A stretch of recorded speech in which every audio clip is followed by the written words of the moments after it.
à vous pour telle ou telle raison. Est-ce que cela fait partie d'une tactique actuelle ou est-ce que c'est vrai qu'effectivement, comme on dit la ikrah fi din et la religion c'est dans tout, si on a le droit en principe de choisir sa foi, y compris de sortir de sa foi islamique d'après la ikrah fi din, on devrait aussi avoir le droit de l'appliquer un petit peu personnellement comme on veut. Écoutez, sur soi-même, bien entendu, pas sur les autres. Oui, oui. Avant de répondre à cette question, j'aimerais juste faire aussi une autre petite parenthèse qui a été mentionnée la semaine passée, permettez-moi, dans le journal, qui était, il y avait un courant qui parlait d'imposer aux femmes de rester à la maison. Vous vous rappelez, on avait parlé aussi et on s'était aussi référé à un verset dans le Coran qui commence par dire « Waqarna fi biyutikunna ». C'est un verset qui avait commencé par, qui s'adressait uniquement aux épouses du prophète, puisque le verset qui était juste avant celui-là parle de choses qui sont, ou de prérogatives qui sont uniques aux épouses du prophète. Donc il y a quand même, vous êtes différente de toutes les autres femmes. Et j'aimerais vous dire que justement, à partir de ce verset, qui dit donc aux épouses du prophète de rester à la maison, que Sayyida Aïcha était bien sortie de chez elle.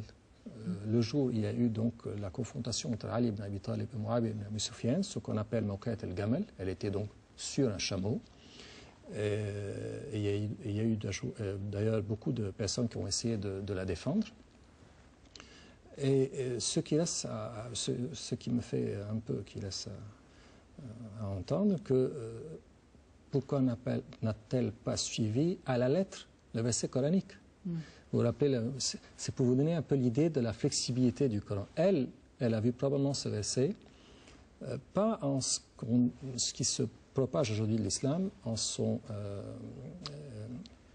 le contexte linguistique uniquement. Il y avait probablement un incident relié à ce verset. Elle a pensé qu'il y avait quelque chose qui était un peu plus importante, qu'il fallait donc... parce qu'elle voulait quand même essayer d'apaiser les esprits entre les deux donc, protagonistes, et elle a essayé de le faire, mais ça n'a pas marché. Donc, c'était, encore une fois, c'est une petite parenthèse pour vous dire que, comme Omar ibn al-Khattab, qui aussi est allé, disons, entre guillemets, à l'encontre de cet verset qui n'a pas appliqué, voilà, Sayyida Aïcha aussi n'a pas tellement appliqué le verset à la lettre.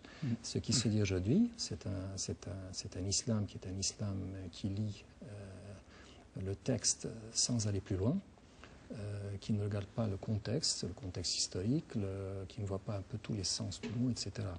Je retourne à votre question. Je pense que ce qu'on vit ces jours-ci, comme l'avait dit d'ailleurs Régis Debré, il avait dit ça très intelligemment, toute pensée collective se doit un de ces 4 matins à aller au fanatisme. Quand elle se sent vulnérable, assiégée, minoritaire, l'islam... L'islam en quoi est-il vulnérable? Il se sent vulnérable. Il n'est pas minoritaire peut-être, c'est vrai, vous avez raison. Mais attention, je vous donne un exemple de minoritaire. Si vous regardez un peu les minoritaires au niveau de la planète ou minoritaires au niveau de Prenons les minorités musulmanes qui vivent à l'extérieur. Vous allez réaliser que les minorités musulmanes qui vivent en Europe, par exemple, sont beaucoup plus, je ne veux pas dire conservatrices, ultra conservatrices par rapport à leurs parents, qui ne l'étaient pas. Est-ce qu'ils se sentent assiégés? Je pense oui. Est-ce que c'est parce que l'islam... Mais si on parlait des minorités musulmanes dans des pays qui ne sont pas musulmans, mais où les musulmans sont effectivement des citoyens de souche, je pense aux Philippines. Peut-être qu'en Europe, en Amérique, les musulmans sont surtout venus d'autres pays et se sont installés dans des pays qui ont déjà une culture précise. Mais aux Philippines, par exemple, en Éthiopie, les musulmans sont là-bas depuis...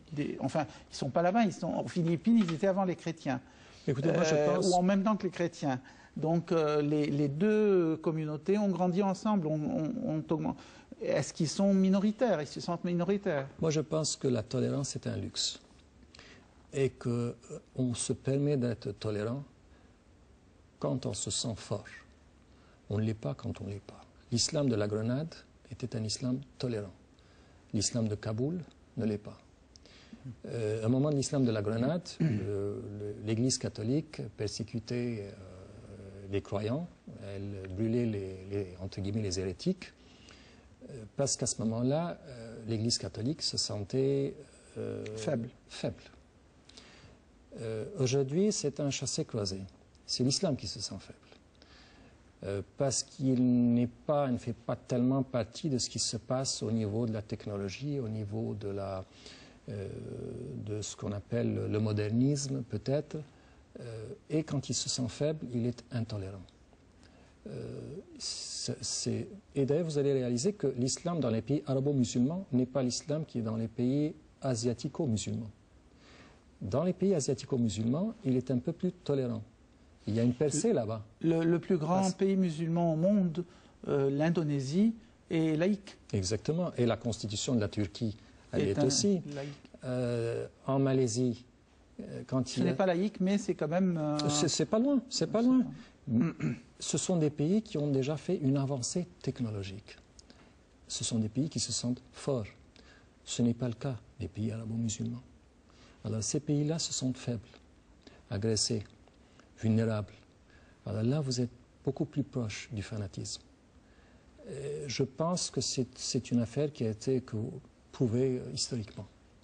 Et je ne parle pas seulement de la chrétienté, je parle aussi de comment vous gestionnez le texte sacré. Parce que, je vous donne encore un exemple de la chrétienté. Jésus avait bien dit, celui qui me donne une gifle sur la joue droite, il faut lui tendre la joue gauche. C'était dans l'évangile de Matthieu. Mais l'évangile de Matthieu avait dit aussi, ne croyez pas que je suis venu sur terre pour la paix. Je ne suis pas venu pour la paix, je suis venu pour l'épée. C'est dans le même évangile. Alors qu'est-ce qu'on fait dans ce cas-là? Est-ce qu'on regarde les textes? Est-ce qu'on légifère à partir des textes? Peut-être que c'était dans un sens que déjà vous avez le message, dans un sens. Oui, le message causerait des problèmes. C'est-à-dire ce message qui n'allait pas à cette époque, qui allait à l'encontre du message. Oui. Tout à fait. Mais il y a aussi, vous regardez un peu les choses d'en haut.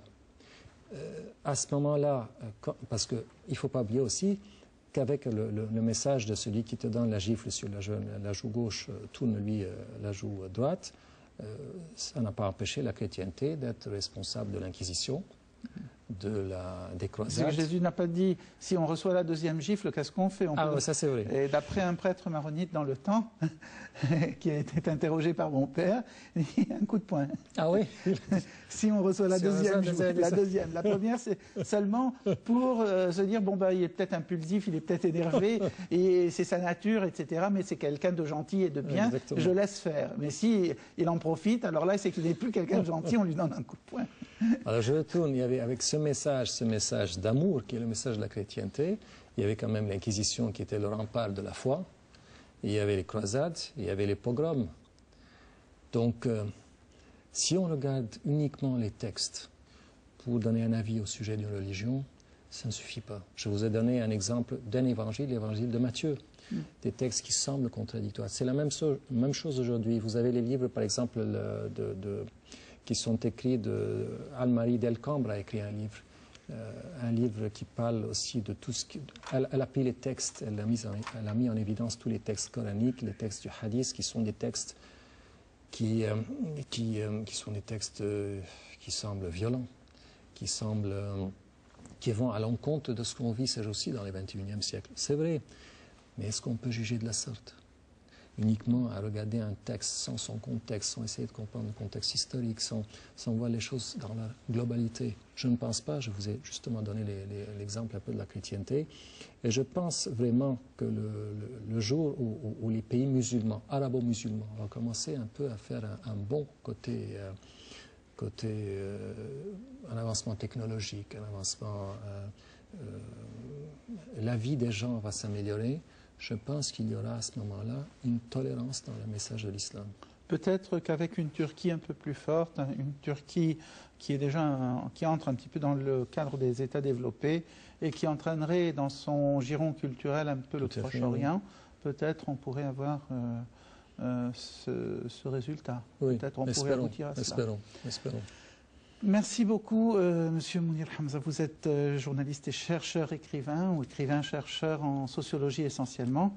Et aussi, vous aimez beaucoup vous spécialiser dans le domaine J'en ai écrit aussi de temps en temps. De la religion. Oui, Merci beaucoup de votre participation à cette édition. Je vous remercie également, mesdames, messieurs. Je remercie toute l'équipe de ce soir. Et rendez-vous samedi prochain pour une nouvelle édition. À très bientôt.